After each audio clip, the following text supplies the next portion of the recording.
भारत के एक छोटे से कोने में मौत ने तो जिंदगी को एक पल में ही छीन लिया। ना चीख ना आवाज, सिर्फ एक दरवाजा था जो खुला मिला और अंदर थी सिर्फ खामोशी और खून। एक माँ, एक बेटा, जिनका जीने का मकसद सिर्फ शांति था, उनकी मौत ने पूरे सिस्टम की नींद उड़ा दी। दोनों शांत जिंदगी जी रहे थे, ना किसी से दुश्मनी ना कोई झगड़ा।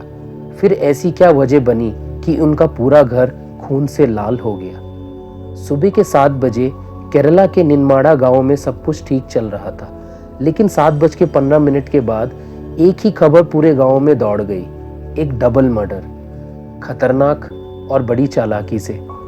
सबसे बड़ी बात यह थी, बिना कोई वार्निंग के। अगर इस वीडियो पर आपने क्लिक कर दिया है तो इस वीडियो को अंत तक जरूर देखें, क्योंकि यहाँ पे आपको बहुत कुछ सीखने को मिलेगा। आज के इस वीडियो में इस केस के पीछे हम पूरी सच्चाई को जानते हैं, लेकिन आपसे एक छोटी सी रिक्वेस्ट करना चाहूँगा। अगर आपको हमारी वीडियोस पसंद आती है तो हमारे चैनल को सब्सक्राइब करना ना भूलें। मैं हूँ साहिल और आप देख रहे हैं। दोस्तों, आज हम बात करेंगे केरला निलमाड़ा डबल मर्डर केस की, जहां सिस्टम भी कटघरे में है, जहां जस्टिस नहीं मिला बल्कि गलतियां हुई। एक कहानी जहां हर एक क्ल्यू एक छोटी चूक को बड़ा गुनाह बना देती है। ये है निलमाड़ा का वो सच जहां मौत से पहले सिर्फ खामोशी थी और बाद में सिर्फ सवाल। केरला का डिस्ट्रिक्ट पलकत, जहां एक छोटा सा एरिया निलमाड़ा। मीनाक्षी जी एक रिटायर्ड स्कूल टीचर थी, अपने बेटे सुधाकरन के साथ रहती थी। लोग उन्हें इज्जत से देखते थे।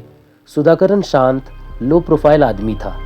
दोनों ने कभी किसी से झगड़ा नहीं किया। घर में सिर्फ 2 लोग रहते थे, अब दोनों भी नहीं रहे। पड़ोसियों के लिए ये एक शौक था, लेकिन पुलिस ने एक ही सवाल उठाया, क्या ये किसी पुराने इंसान का काम था? निनमाड़ा, घर नंबर 117, चितयम लेन, 27 जनवरी 2025, सुबह के 7 बजे।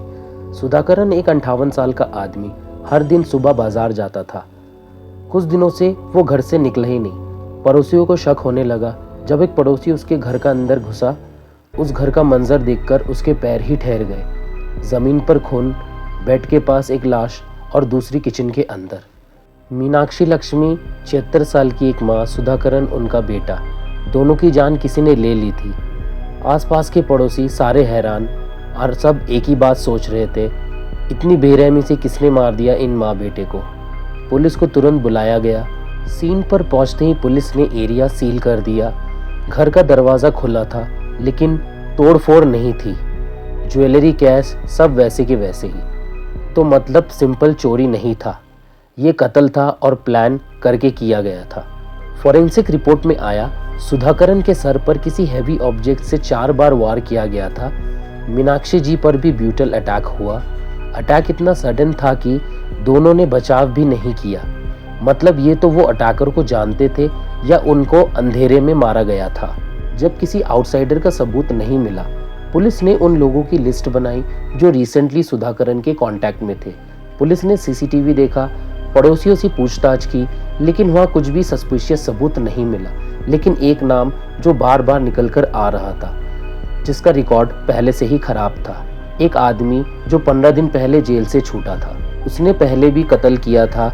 सिस्टम ने उसे सुधरी हुई सोच का समझा और उसे पेरोल पर छोड़ दिया। उसका बैकग्राउंड बहुत ही ज़्यादा डिस्टर्ब था और उसका कनेक्शन सुधाकरन के घर से था। उसका नाम था चिंतामरा।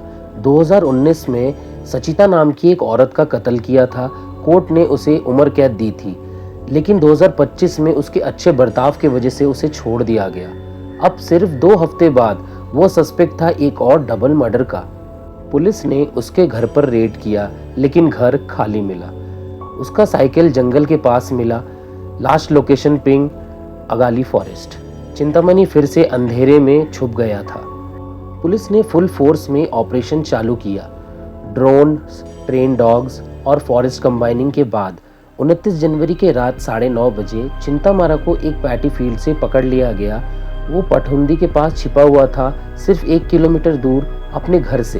अरेस्ट के वक्त उसके पास कोई हथियार नहीं था। पब्लिक क्राउड ने पुलिस स्टेशन के बाहर प्रोटेस्ट किया, जिसे लाठीचार्ज से कंट्रोल किया गया। एसएचओ भी सस्पेंड किया गया क्योंकि उन्होंने पेरोल वायलेशन पे एक्शन नहीं लिया था। 25 मार्च 2025 को केरला पुलिस ने 480 पेज का चार्जशीट फाइल किया, जिसमें 132 विटनेस, साइंटिफिक एविडेंस और मोटिव क्लियर दर्ज किया गया था। चिंतामर पर चार्ज लगाए गए डबल मर्डर, पेरोल के दौरान क्राइम। कोर्ट में 27 फरवरी 2025 को उसका बेल रिजेक्ट कर दिया गया। उसे बोला गया कि वो कम्युनिटी के लिए एक ट्रीट है। अब उसका ट्रायल सेशन कोर्ट में ही होगा। जब मीडिया ने ये स्टोरी उठाई, पूरा केरला हिल गया। लोगों ने कहा एक कातिल को सिस्टम ने फिर मौका दिया और उसने 2 जानें ले ली। फैमिली मेंबरों ने कोर्ट में दबाव डाला, किस बेसिस पर पेरोल दी गई थी। पड़ोसियां चिल्लाए, हमें बताया तक नहीं गया कि वो छूट गया है। सुधाकरन की बेटी ने कहा था, मेरे पिताजी एक शांत इंसान थे, माँ सिर्फ दुआओं में जीती थी। हमारे लिए कानून था, पर शायद हमारे लिए कानून ही दुश्मन बन गया। लोग सड़क पर निकले। जस्टिस फॉर नीलमाड़ा विक्टिम का ट्रेंड चालू हो गया। केरला की असेंबली में इस बारे में सवाल उठाए गए और कातिल अब पुलिस की कस्टडी में है, लेकिन सिस्टम अब भी सबूतों के साथ जख्म दिखाने में बिजी है। दोस्तों, ये था एक ऐसा केस जहां कत्ल नहीं हुआ, एक पूरे सिस्टम पर सवाल उठाए गए। आपका क्या कहना है? क्या सिस्टम ने सही किया या हमारा कानून अब भी गलत है? कमेंट में ज़रूर बताएं। वीडियो पसंद आया तो लाइक, शेयर और सब्सक्राइब जरूर करें। मैं हूं साहिल, मिलता हूं अगले नए केस के साथ। तब तक के लिए याद रखिए, कातिल हमेशा चेहरे पर लिखा नहीं होता।